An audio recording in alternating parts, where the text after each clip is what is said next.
Saint-Saëns, l'inafferrabile, un documentario scritto e diretto da David Anger. Camille Saint-Saëns, 1835-1921, un bambino prodigio, pianista virtuoso, celebre organista, compositore di oltre 600 lavori, dalla musica sacra alla musica da camera, dall'opera lirica alla musica sinfonica. Samson et Dalila, il Carnevale degli animali, la Danse macabre, la Sinfonia numero 3, i concerti per pianoforte e orchestra e molto altro. Alla fine dell'Ottocento Camille Saint-Saëns è il più celebre compositore in Francia. E non solo musicista, ma anche grande viaggiatore, poeta e giornalista. Saint-Saëns ha affascinato, intrigato e incuriosito tutti i suoi contemporanei. E questo documentario ci svela molto del misterioso musicista, rivelando sorprendenti pepite biografiche. Il matrimonio con la giovanissima moglie, la tragedia della perdita dei suoi 2 figli, la disperazione, la sua salute, i suoi piaceri, notizie piccanti e poco conosciute. Si impara molto sulla personalità piuttosto eccentrica di Saint-Saëns, uomo barbuto dall'aspetto severo, che poteva però trasformarsi in un bocconcino durante le serate intime della domenica, organizzate dall'illustre cantante Pauline Viardot-Garcia. E poi molta musica, con le testimonianze di studiosi e di musicisti. Buona visione. Lorsque vous recevrez cette lettre, je serai entre le ciel et l'eau, voguant vers une destination que vous connaîtrez plus tard. J'ai eu tout le temps de réfléchir pendant mes longues insomnies, et mes réflexions me montraient la vie devenue impossible pour moi, la folie ou le suicide au bout de tous les chemins. Que faire pour échapper à cette situation? Une seule chose, couper tous les câbles, chercher au loin sous d'autres climats les moyens de me refaire un autre moi-même.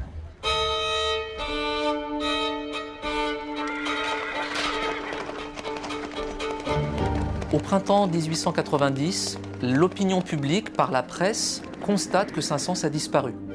Il a laissé derrière lui un certain nombre de chantiers, Ascanio ou encore Samson et Dalila, qui sont joués donc à Paris et à Rouen. Il a légué également une partie de ses collections, de son mobilier, au musée de Dieppe. Il a mis cette bibliothèque en dépôt chez Erard. On a quelqu'un qui semble vouloir effacer les traces derrière lui.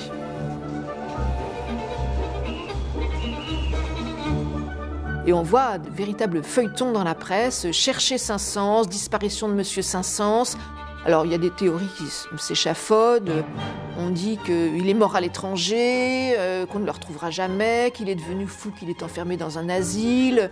On le signale à Bois-Colombes, à Constantinople ou au Pérou. Enfin, tout d'un coup, un tas de cousins et de cousines surgissent de nulle part pour toucher une hypothétique fortune qui n'existe pas. Mais c'est vrai que cette disparition de 1890 a créé beaucoup d'émoi parce qu'un personnage aussi public, aussi connu que Saint-Saëns, on n'a pas l'habitude qu'il disparaisse comme ça sans laisser de traces et en laissant supposer que c'est pour toujours. Saint-Saëns disparaît au moment où l'on monte pour la première fois Samson et Dalila au Théâtre des Arts de Rouen. En plus, ça tombe mal parce que l'opéra, le Grand Opéra de Paris, est en train de préparer Ascanio, un grand opéra historique inspiré des mémoires de Benvenuto Cellini, le sculpteur. On a besoin de lui et il n'est pas là. Et puis on ne sait pas où il est.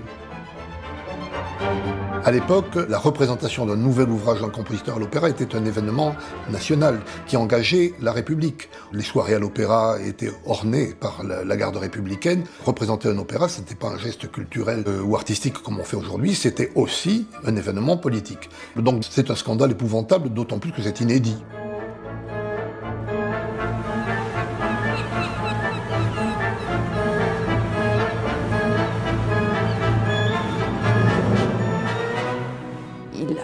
Horreur d'être comme ça, poursuivi, traqué. C'est aussi la raison pour laquelle il a pris le pli de voyager sous un pseudonyme. Il se fait appeler Charles Sanois. Et il explique très bien, il dit j'ai pris l'habitude de voyager sous un masque parce que dès que je suis sur un paquebot, alors pour en plus des voyages qui duraient longtemps, eh bien on va sans cesse frapper à la porte de ma cabine pour me demander des autographes, des conseils. On a toujours un élève à me faire entendre ou à recommander, on me demande de jouer, enfin dès que... Voilà, donc pour être tranquille, il prenait surtout un billet, non pas en première classe, mais en se cachant le plus soigneusement possible. Et puis son portrait est publié dans la presse. Et un journaliste qui était aux Canaries reconnaît que le petit monsieur qui était à l'hôtel dans le salon en train de prendre son déjeuner, bien finalement c'est le compositeur qu'on cherche partout depuis des semaines et c'est Saint-Saëns. Donc Saint-Saëns finit par dire à son éditeur c'est fichu, on m'a reconnu, voilà, ma tranquillité est perdue. Il revient à Paris, qu'il ne supporte plus, où tout le monde lui tombe dessus comme des mouches, enfin, où il est pris par cette vie mondaine et par cette notoriété envahissante qu'il supporte de moins en moins.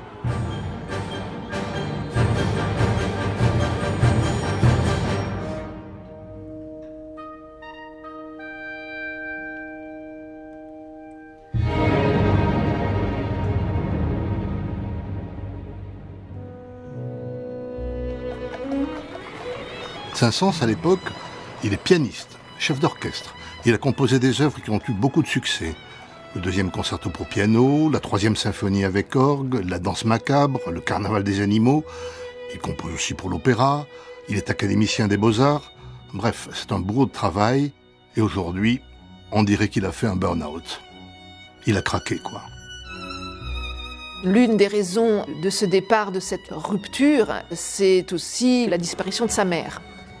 Sa mère décède en décembre 1888, donc Saint-Saëns a toujours vécu avec elle, c'est son seul référent familial, donc il n'a plus d'attache. Et puis finalement, là, la frénésie des voyages le reprend, l'année suivante, il va repartir cette fois à Ceylan, en trouvant que les Canaries, ça n'était sans doute pas suffisamment loin.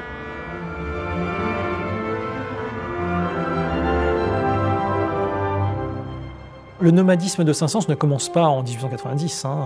Ce goût du voyage, il l'a très très tôt, dès les années 1860. Même lorsqu'il a une vie de famille, qu'il est marié avec les enfants, souvent il part pendant de longues semaines ou plusieurs mois parce que c'est son premier revenu, les tournées de concerts. Il vit des concerts qu'il donne. Donc c'est vrai qu'il voyage énormément. Et je pense que pour quelqu'un de sa génération, c'est sans doute celui qui était le plus ouvert à l'autre, à l'altérité et à la découverte de l'inconnu.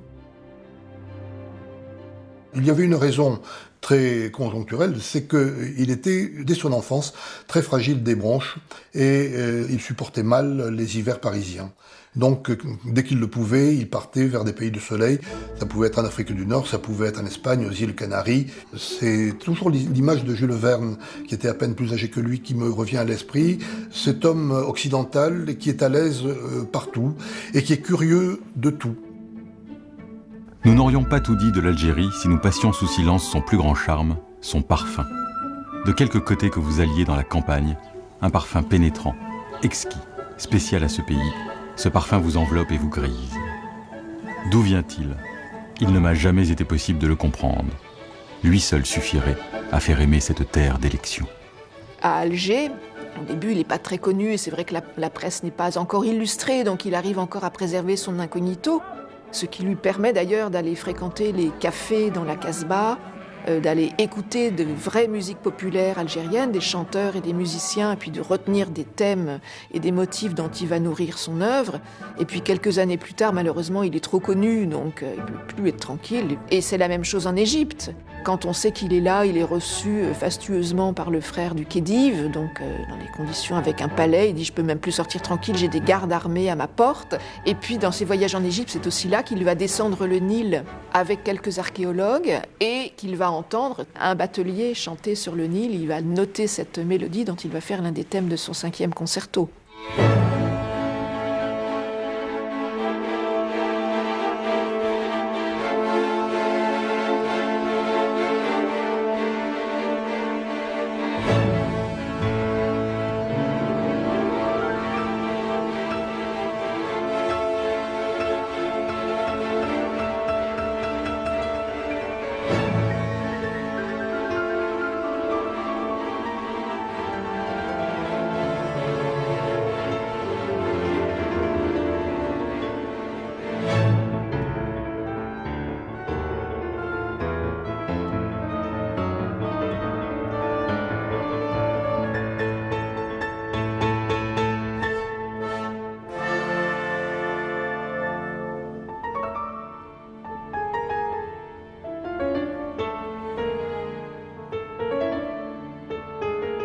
Ce goût pour l'exotisme, il est typique du 19e siècle. Par exemple, ce concerto de l'Égyptien, qui s'appelle comme ça parce que dans le mouvement lent, Saint-Saëns cite un thème nubien. Si on l'écoute, vers la fin du mouvement, tout d'un coup, il y a un thème qui sonne plutôt japonisant. C'est très étrange, cet orientalisme ou cet exotisme qui peut sonner de 1000 façons. Et c'est Alfred Cortot qui disait que finalement, Saint-Saëns, mais ça c'est valable pour tous les compositeurs de cette époque, voient l'Orient avec des yeux d'occidentaux.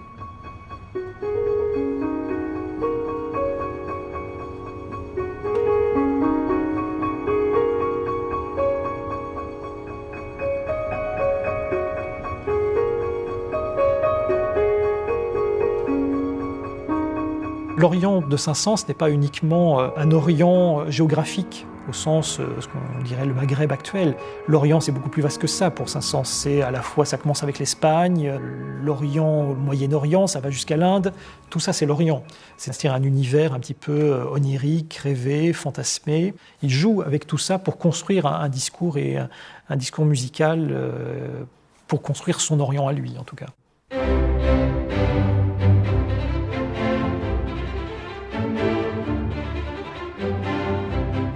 Lorsque Saint-Saëns compose la suite algérienne, lorsqu'il intègre dans ces deux mouvements centraux des mélodies, donc on va dire arabes, des mélodies traditionnelles, et qu'il conclut sur une marche militaire française, on a typiquement un tableau qui décrit ce qu'est l'Algérie du début des années 70, mais c'est aussi une manière de contribuer à l'imaginaire colonial. Il contribue à l'édification d'une culture coloniale.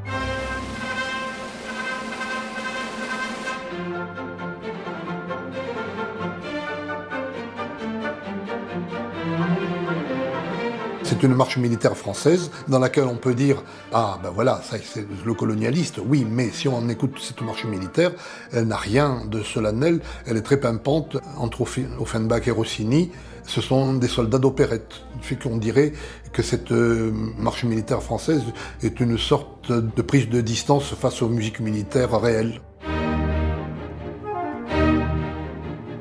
Pour autant, cela ne fait pas de Saint-Saëns un méchant colonisateur.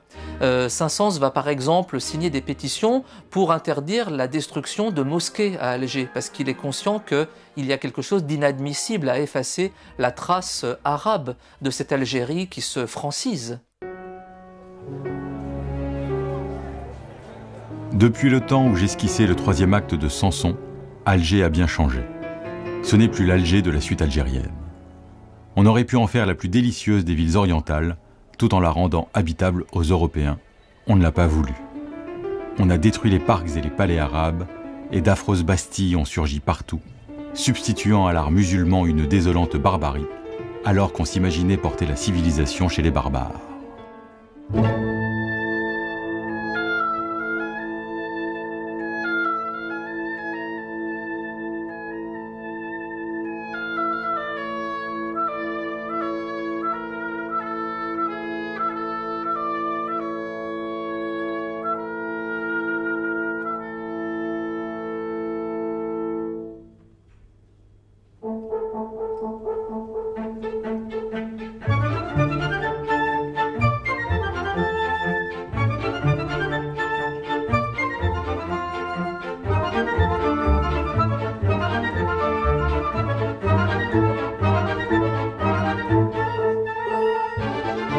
La danse bacchanale, qui est extraite de l'opéra Samson et Dalila, Saint-Saëns va utiliser des instruments de l'orchestre qui font référence à des instruments traditionnels qu'on retrouve habituellement dans les musiques d'Afrique du Nord.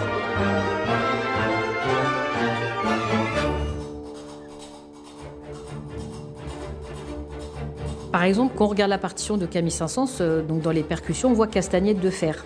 Et c'est vrai que c'est assez inhabituel dans l'instrumentarium de l'orchestre symphonique, et particulièrement de l'époque, de trouver castagnettes de fer qu'on appelle les krabos, et qui sont justement des castagnettes en fer qui s'entrechoquent. Et donc on retrouve vraiment un côté beaucoup plus métallique, que parfois on va retrouver aussi dans la musique gnawa, mais qu'on retrouve aussi beaucoup dans les pays d'Afrique du Nord. Et donc moi je suis assez convaincue que c'est cette sonorité que Saint-Saëns a voulu reproduire dans son œuvre.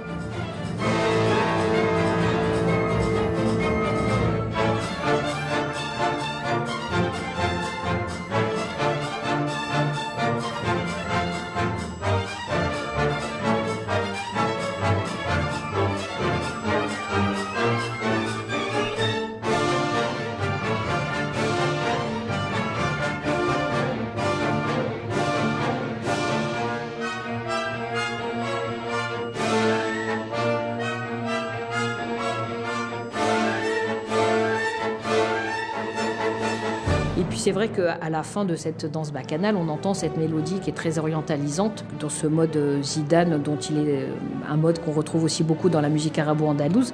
Et avec la puissance de l'orchestration, c'est une des grandes beautés de la musique de Saint-Saëns.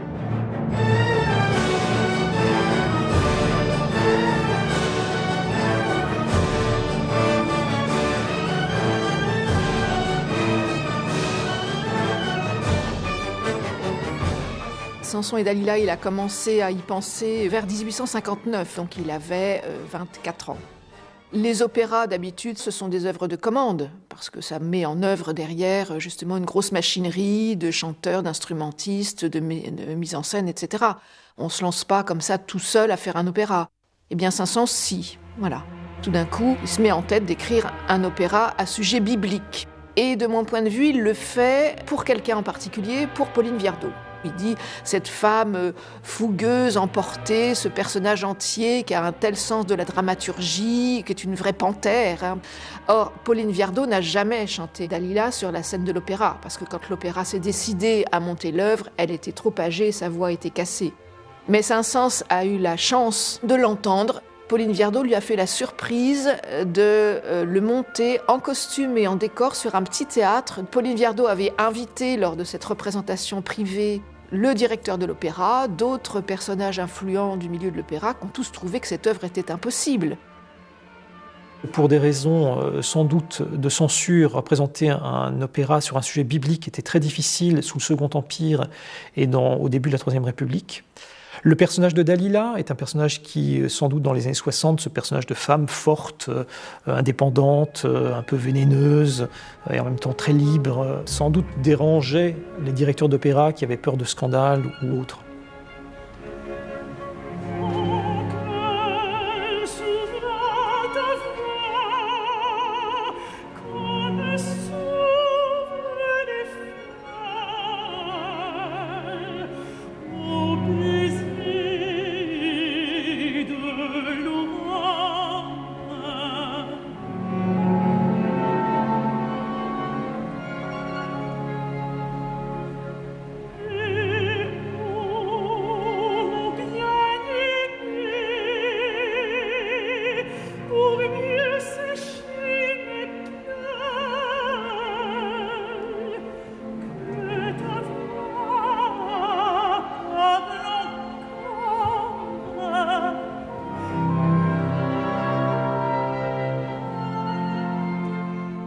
Un jour, j'étais en Allemagne où j'étais allé prendre part à des fêtes musicales présidées par Franz Liszt.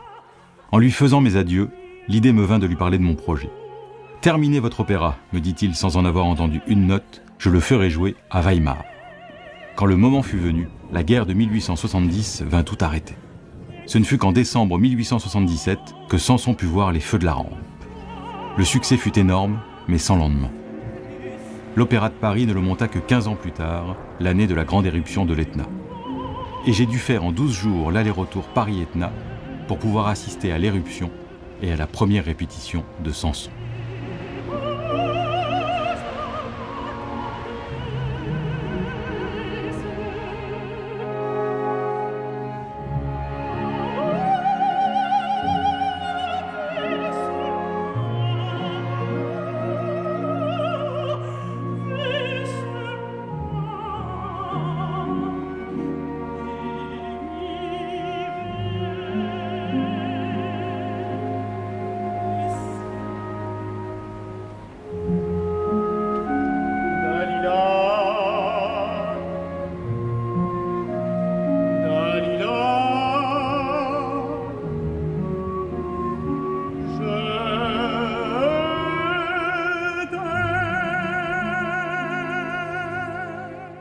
Dans toute la vie de Saint-Saëns, on se rend compte qu'il y a des personnages féminins qui ont beaucoup compté dans sa vie.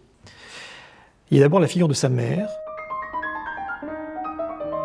On ne sait pas grand-chose sur Clémence Saint-Saëns, si ce n'est que c'était une femme sans doute assez indépendante, une artiste, qui déjà vivait de son travail de peintre, qui, à une époque où les conventions sociales auraient souhaité qu'une jeune veuve avec un enfant en bas âge se remarie, a décidé d'élever son enfant seule. Vous avez deux mères, me disait-on souvent autrefois. Et de fait, j'en avais deux, celle qui m'a donné le jour et ma grande-tante maternelle. Ma mère s'était mise en tête que si jamais elle avait des fils, le premier serait musicien, le second peintre et le troisième sculpteur. Aussi ne fut-elle nullement étonnée lorsqu'en revenant de nourrice, je me mis à écouter tous les bruits, tous les sons, faisant crier les portes, me plantant devant les pendules pour les entendre sonner. Mon grand plaisir était la symphonie de la bouilloire. Une bouilloire énorme qu'on installait chaque matin devant le feu du salon. M'asseyant près d'elle sur un tabouret, j'attendais avec une curiosité passionnée ses premiers murmures, son crescendo lent et plein de surprises, et l'apparition d'un hautbois microscopique dont le chant s'élevait peu à peu jusqu'à ce que l'ébullition le fit taire.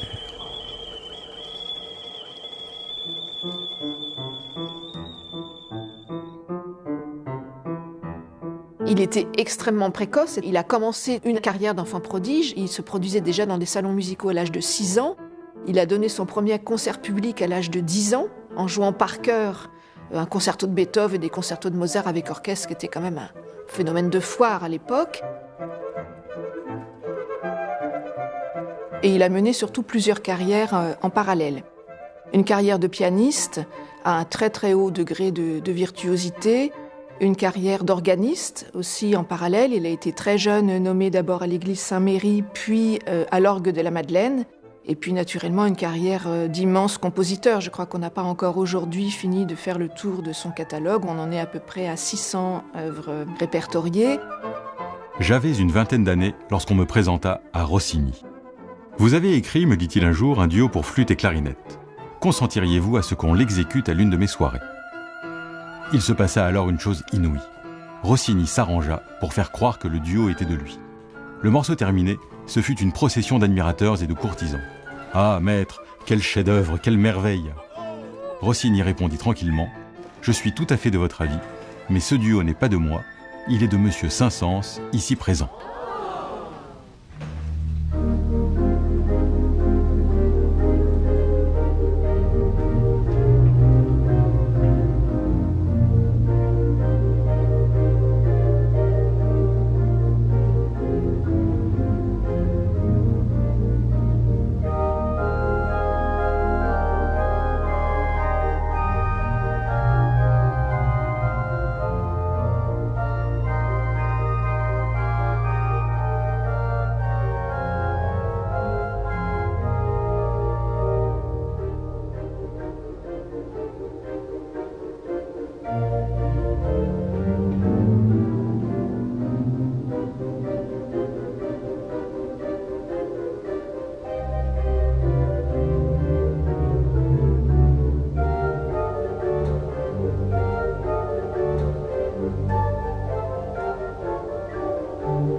Là, nous sommes à la tribune de la Madeleine à Paris et effectivement, Camille Saint-Saëns a été pendant 20 ans à cette tribune. Et comme la plupart des organistes, notamment dans la tradition catholique, le plus raisonnable et le plus simple d'une certaine manière, c'est d'improviser pendant les offices parce que vous pouvez répondre à ce qui se dit, aux cantiques qui se font. Et Saint-Saëns a toujours dit qu'il ne supportait pas de jouer une fugue de Bach, par exemple, l'offertoire dans les autres, parce qu'il pensait que l'art est vraiment quelque chose de bon s'il est à sa place. C'est une phrase de lui, ça. Et on lui reprochait quelquefois d'être trop austère. Or, lui, il avait vraiment une conscience de... Il faut que la musique qu'on fait à l'église soit une musique qui ait une certaine grandeur, une gravité.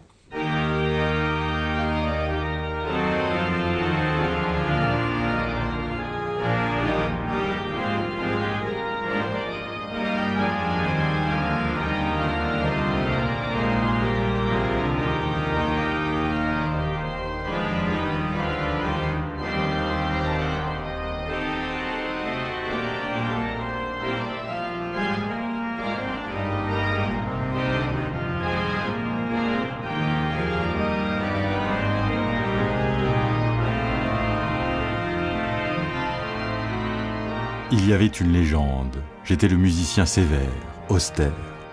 Une jeune fille me demanda de lui faire entendre des marches funèbres. Elle voulait pleurer à son mariage et, n'en ayant nulle envie, comptait sur l'orgue pour lui faire venir les larmes aux yeux. Mais d'ordinaire, c'était ma sévérité qui faisait peur. Un jour, un vicaire de la paroisse m'endoctrina sur ce point. Le public de la Madeleine est composé de personnes riches qui vont à l'opéra comique. elles y ont contracté des habitudes musicales qu'il convient de respecter. Monsieur l'abbé, lui répondis-je, quand j'entendrai dire en chair le dialogue de l'opéra comique, je ferai de la musique appropriée, mais pas avant.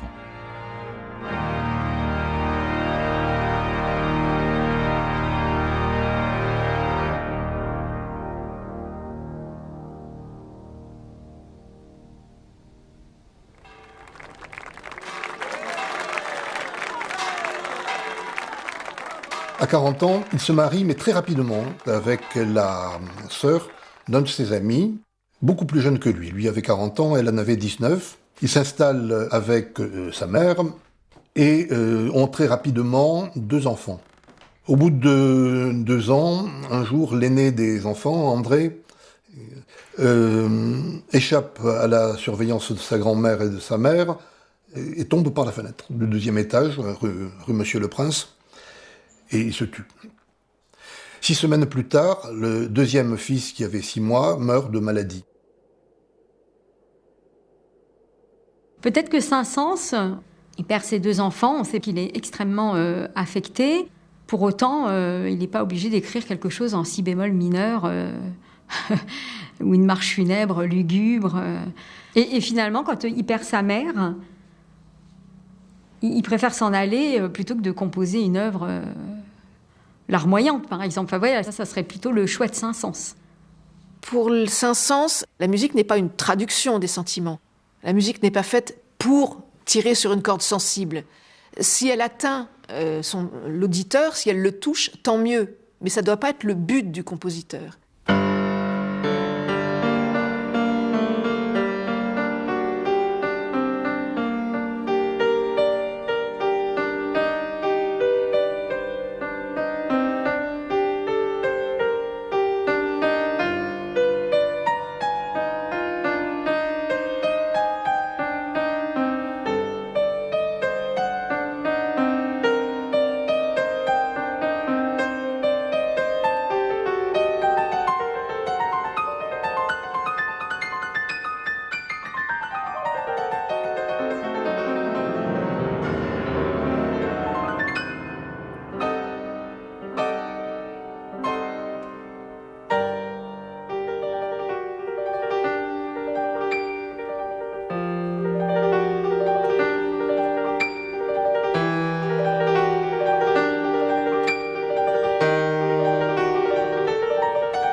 Le style Saint-Saëns, c'est un drôle de style, en quelque sorte.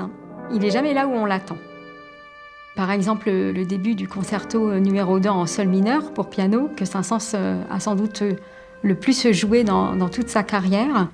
On commence par cette grande cadence à la manière de Jean-Sébastien Bach. Ensuite, on a 2 accords en sol mineur, tout frémissant de trémolo, qui moi, me font énormément penser au tout début du Don Giovanni de Mozart.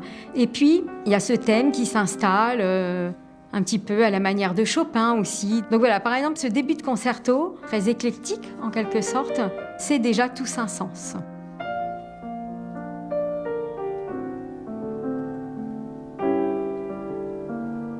Et puis, à partir de 1850 jusqu'en 85, Saint-Saëns réalise tout ce travail du renouveau symphonique, donc autour du poème symphonique.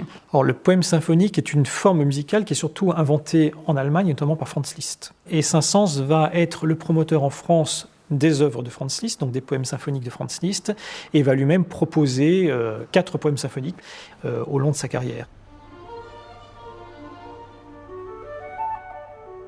Alors, le roi d'Omphale, c'est donc ce récit qui est lié à l'histoire de la légende d'Hercule, où pour racheter le crime du mari d'Omphale, Hercule va devenir quelque part l'esclave d'Omphale.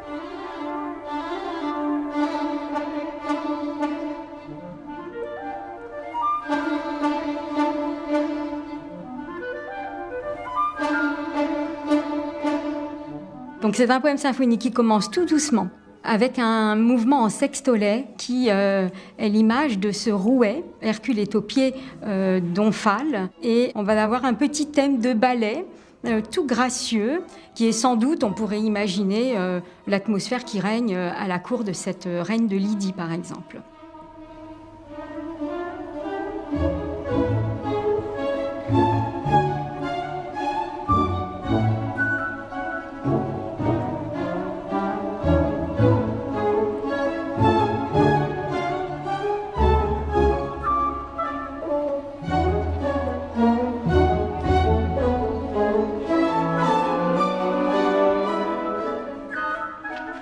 Et il y a ce thème magnifique qui va monter comme ça, par paliers, jusqu'à ce point culminant.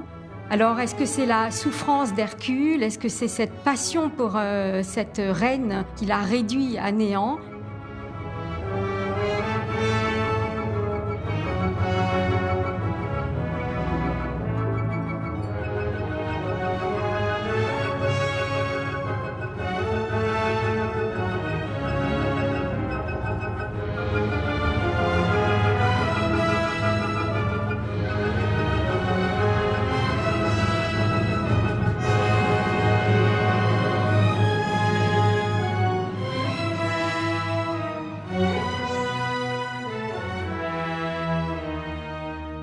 Une fois qu'on a atteint ce point culminant, résonne soudain au hautbois le rire d'Omphale qui se moque d'Hercule.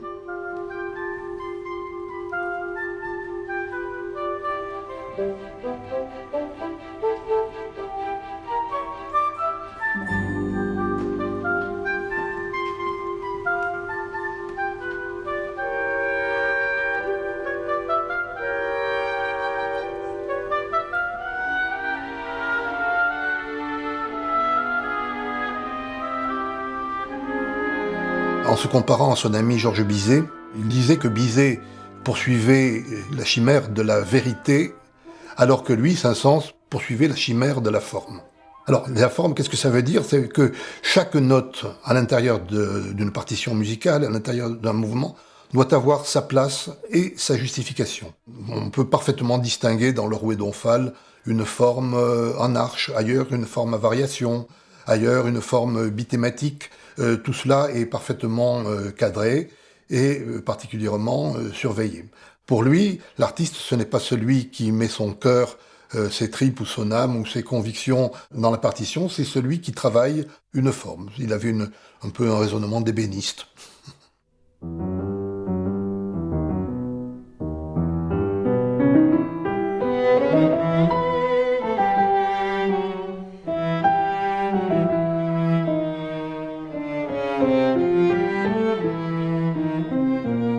Saint-Saëns a un style vraiment propre et un charme toujours, je trouve, dans ses tournures mélodiques, dans les harmonies qu'il choisit, les accords pour accompagner. C'est qu'il y a un côté très carré et il y a toujours un moment donné où il y a une espèce de, de coquetterie un peu, dans un cadre qui est au contraire hyper strict.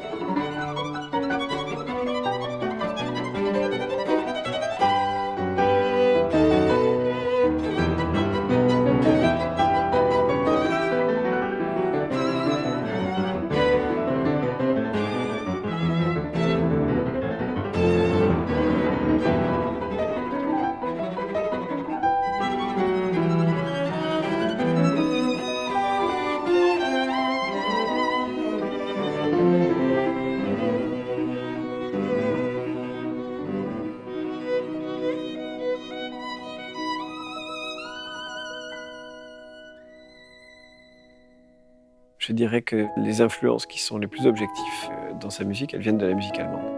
Bach, Beethoven, là on est vraiment dans un schéma. Mendelssohn, Schumann, et je pense que la fascination pour Wagner, c'est moins évident, mais enfin il y a peut-être quelque chose qu'on peut ressentir dans quelques œuvres.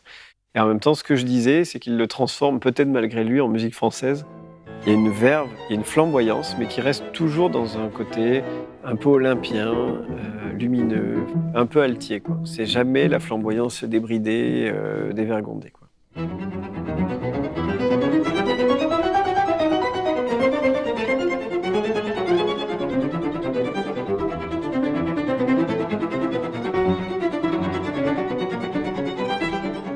Mon cher ami, le comte et la comtesse de Portales, ambassadeurs de Prusse, voudraient faire de la musique avec moi demain samedi soir. Comme je ne sais pas jouer ma propre musique, il était question de ce comment faire pour y suppléer. J'ai dit qu'il n'y a qu'un seul pour me représenter et que c'était vous, Richard Wagner. Saint-Saëns a été très wagnérien avant tout le monde, puisqu'il a rencontré Wagner dès les premiers séjours de Wagner à Paris. Donc Wagner voit débarquer ce jeune pianiste et il est absolument fasciné par les facilités de Saint-Saëns au piano, qui prend n'importe quelle partition d'orchestre et la réduit au piano immédiatement, qui lit une partition une fois et qu'il la sait par cœur. Et Saint-Saëns va entendre la musique de Wagner très vite et va en tomber absolument aussi fasciné. Saint-Saëns fait partie des premiers Français à se rendre à Bayreuth dès l'ouverture du festival. Il raconte absolument émerveillé ce que Wagner a fait là, dans cette salle de concert qui est faite pour ses œuvres, avec cet orchestre sous la scène, avec ses trouvailles de mise en scène. Saint-Saëns se dit, mais pourquoi n'adopte-t-on pas ces choses en France ? Enfin, il y voit les possibilités dont on va pouvoir tirer parti. Ce qui va vraiment devenir un petit peu complexe pour Saint-Saëns, c'est le mouvement wagnérien qui va se développer en France, espèce d'engouement et d'emballement autour de l'œuvre de Wagner qu'on va ériger en système. Saint-Saëns est la personne qui déteste les systèmes, qui déteste les camps, les chapelles, les écoles. Il va toujours reprocher aux wagnériens, aux wagnérophiles, de transformer ou de construire une espèce de mythe autour de Wagner pour en faire un absolu en soi. Avant Richard Wagner, tous les grands compositeurs écrivaient honnêtement, si l'on peut dire. Il a inauguré et mis à la mode, malheureusement, le charlatanisme. Jamais je n'ai consenti à m'enrôler sous la bannière de ceux qui saluaient en Richard Wagner une sorte de messie dont les plus grands musiciens du passé n'auraient été que les précurseurs. Je n'ai jamais été, je ne suis pas, je ne serai jamais de la religion wagnérienne. Bon, les rapports entre la France et l'Allemagne sont évidemment très tendus depuis la guerre franco-prussienne.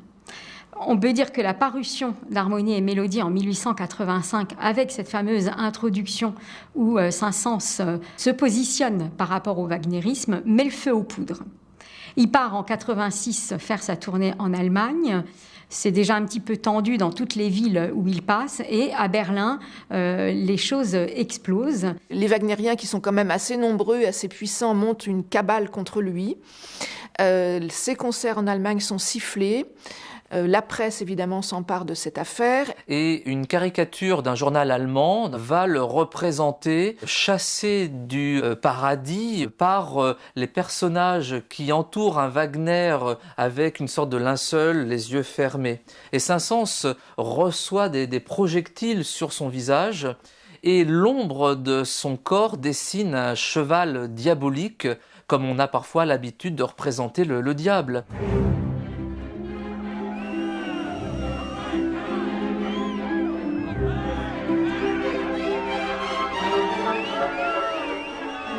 Et on en arrive au fait que ces œuvres sont interdites dans les théâtres allemands. Saint-Saëns commence à en avoir un peu par-dessus la tête de toutes ces histoires et il va se retirer dans une toute petite ville avec sous les bras d'un côté la 3e symphonie qu'il est en train de composer et de l'autre côté cette idée en tête. On a le témoignage par quelques lettres à son éditeur. Il dit « Ah, mais je suis en train de composer quelque chose de bien plus amusant, une pièce en 14 mouvements, vous verrez, je vous ferai la surprise, etc. » Et c'est un petit peu, je pense, pour se changer les idées, tout simplement, qu'il compose le Carnaval des animaux.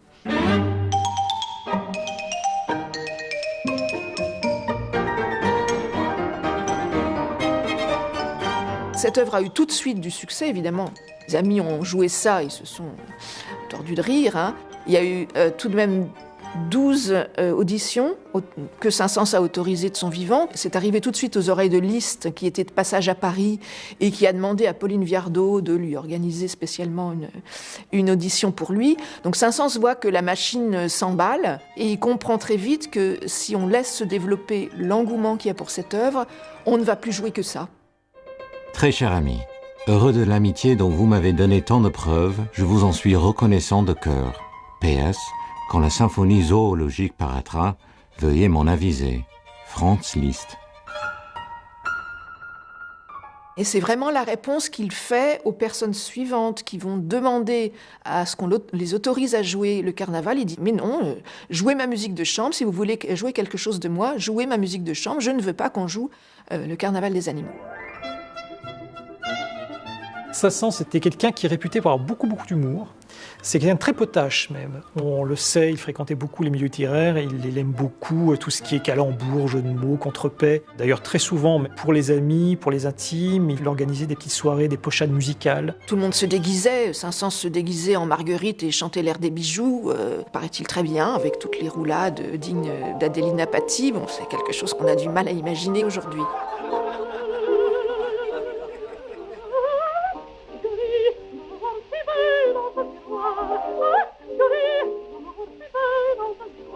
Saint-Saëns moulé dans une combinaison de flanelle rose, étendu sur une table et se faisant disséquer par une étudiante anglaise, devant une assemblée d'amis ahuris. Il paraît qu'il était capable de plaisanteries, de potage tout à fait, mais c'était très partagé par son entourage.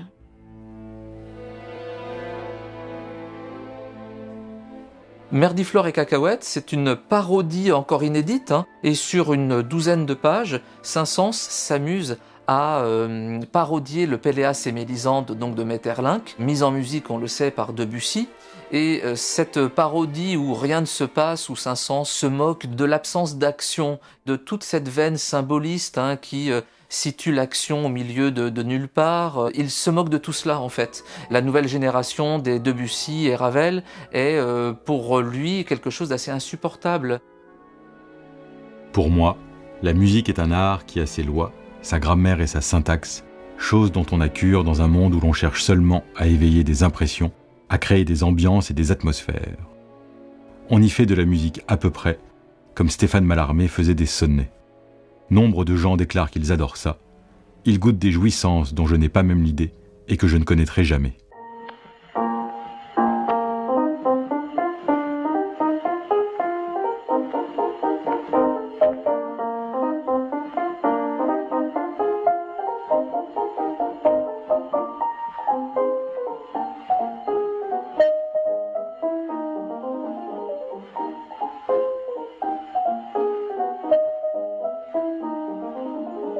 Saint-Saëns, c'est quelqu'un de curieux de nature qui n'a jamais cessé d'avancer dans des nouveautés, des innovations, mais qui, contrairement à ce qu'on va appeler la nouvelle garde ou l'avant-garde, celle de Debussy et ensuite de Ravel, ne se fait jamais en rupture de manière brutale avec le passé. Par contre, il va s'intéresser à la musique mécanique. C'est quand même le premier compositeur qui va écrire une partition qui n'est pas jouable par des instrumentistes pour un instrument qui était ce qu'on appelait l'orgue éolien, qui n'existe plus aujourd'hui, mais une partition qui une sorte de première musique pour ordinateur, en fait. Et puis, il ne faut pas l'oublier, Saint-Saëns est aussi le premier à composer pour la musique de film, donc à essayer de s'approprier toutes les contraintes techniques que propose un film pour avoir une musique qui corresponde à l'action, dans son timing, dans son rythme.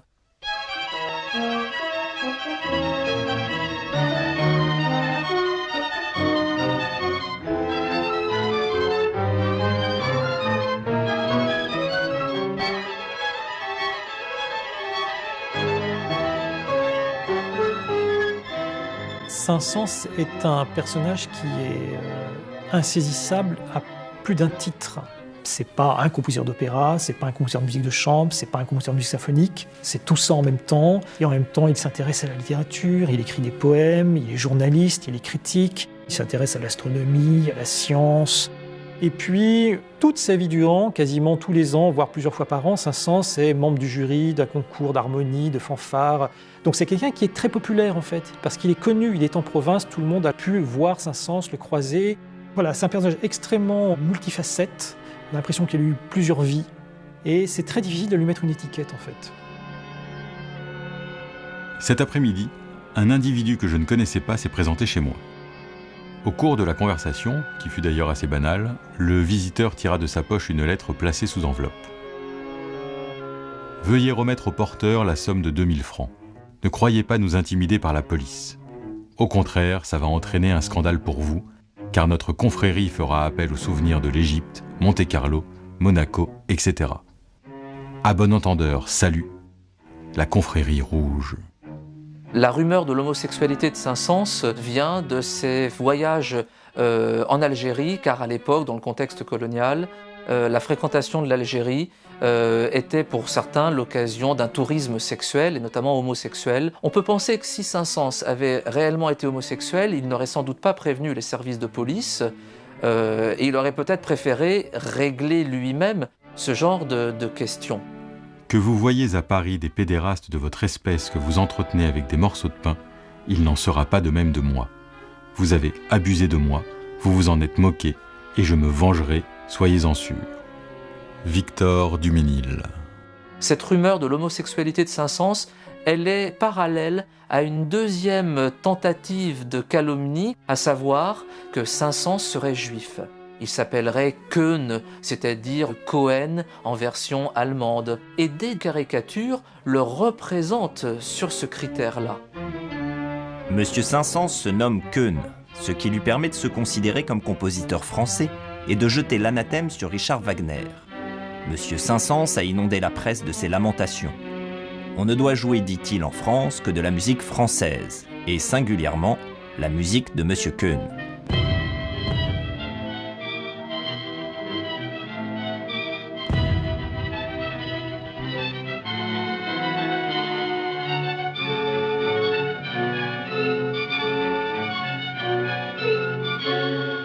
Après les massacres de femmes et d'enfants, après les bombardements d'hôpitaux, après les destructions de cathédrales, après les profanations, après l'aveu cynique de la haine pour la France, comment peut-il se trouver des Français pour réclamer de la musique allemande ?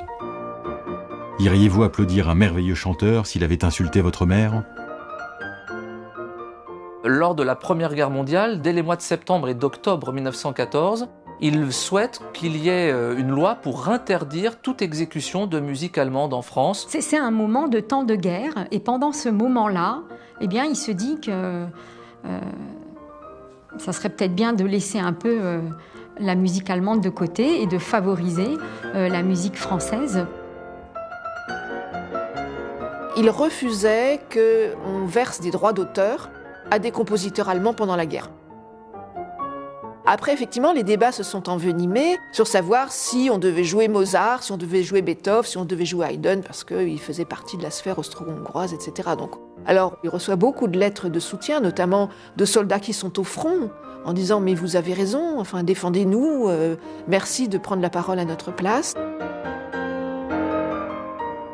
Et puis, il va y avoir toute une partie de l'opinion qui, elle, dit que l'art n'a pas à se soumettre. Parfois même, les soldats, les poilus sur le front, considèrent que ce vieillard n'a pas à leur interdire quoi que ce soit, que d'être en guerre contre l'Allemagne n'exclut pas d'aimer la musique allemande. Et je pense que pour Saint-Saëns, il y avait une réelle souffrance, simplement parce que lui-même adore tellement la musique allemande, et il l'a tellement toujours honorée, que je pense que ça doit être un déchirement pour lui de voir que ces deux pays sont en guerre. Et à peu de temps d'intervalle, 1870, c'est pas si loin, et déjà en 1914, on repart. Je pense qu'il y a aussi beaucoup d'émotions dans tout ça.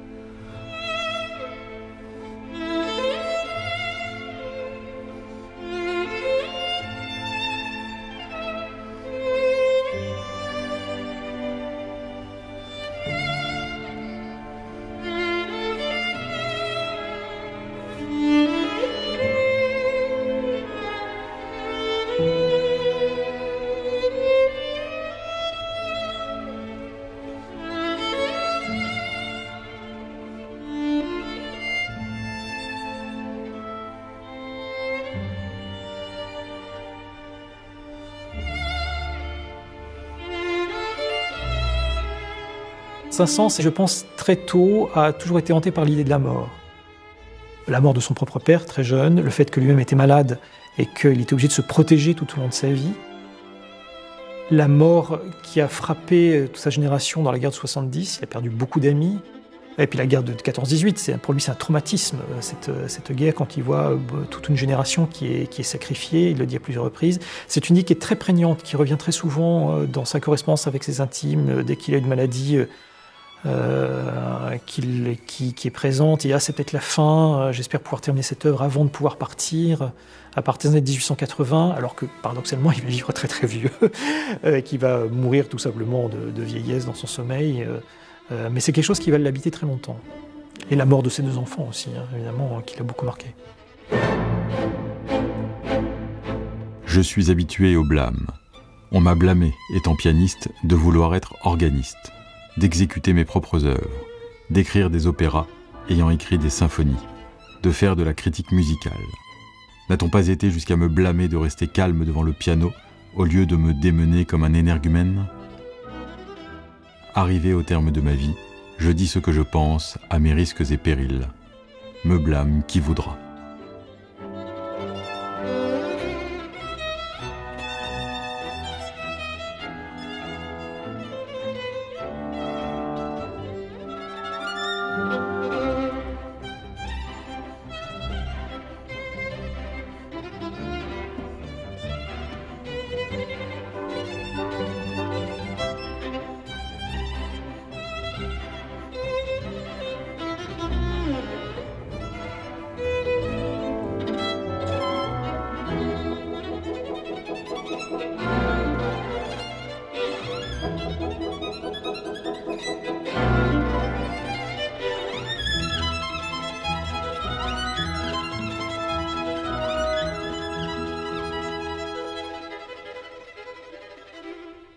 Le jour où j'ai demandé à Saint-Saëns de bien vouloir conduire une œuvre de lui, il m'a répondu « Oui, le ballet d'Henri VIII. » Bien. Combien vous faut-il de musiciens d'orchestre? Ah, ça, il m'en faut 80, pardon. 80? Ah, ben, c'est écrit pour 80 musiciens, il m'en faut 80. Je faisais moi-même les frais de ce film et j'étais effrayé de la dépense qu'il m'imposait, d'autant plus que d'ailleurs, je ne voyais pas comment, en pleine guerre, j'allais pouvoir réunir 80 musiciens. Alors timidement, je lui dis « Est-ce que vous ne croyez pas, mon cher maître, que si je vous en trouve 40 très bons, il avait un fichu caractère, et cette idée de n'avoir que 40 musiciens l'a mis en colère. Il répétait 40 très bons. Mais qu'est-ce que ça veut dire 40 très bons? Voyons, voyons. » Puis, comme il était aussi très intelligent, il s'est calmé, il a compris, il a dit « Oui, alors il faut qu'il soit très bon. » Bien entendu. Encouragé par cette première concession, je continuais. « Et si je vous en trouvais 20 admirables ?» Sans hésiter alors, mais avec la même mauvaise humeur, il m'a répondu « Oui, mais alors ceux-là, je les veux admirables. Je pense bien, mon cher maître. Ou alors 10 extraordinaires. » Oh, non, alors, écoutez, vraiment, j'ai été gentil, extraordinaire. Oui, mais alors vraiment extraordinaire, ça je vous le promets. Ou alors, lui dis-je timidement, que penseriez-vous du quatuor Capet? Ah, ben ça, le quatuor Capet, oui, ça avec plaisir. Alors, courageusement, j'ai dit, et Cortot tout seul. Oh, ben Cortot, il me dit. Je pense bien, voyons, avec grand plaisir, avec joie. Et c'est cela qui s'est passé. Ayant déjeuné tous les 3 Saint-Saëns, Cortot et moi, chez mon ami James Hyde, j'ai pu prendre ce film qui constitue l'un de mes souvenirs les plus vivaces et que je me permets de trouver surprenant. Imaginez la chose.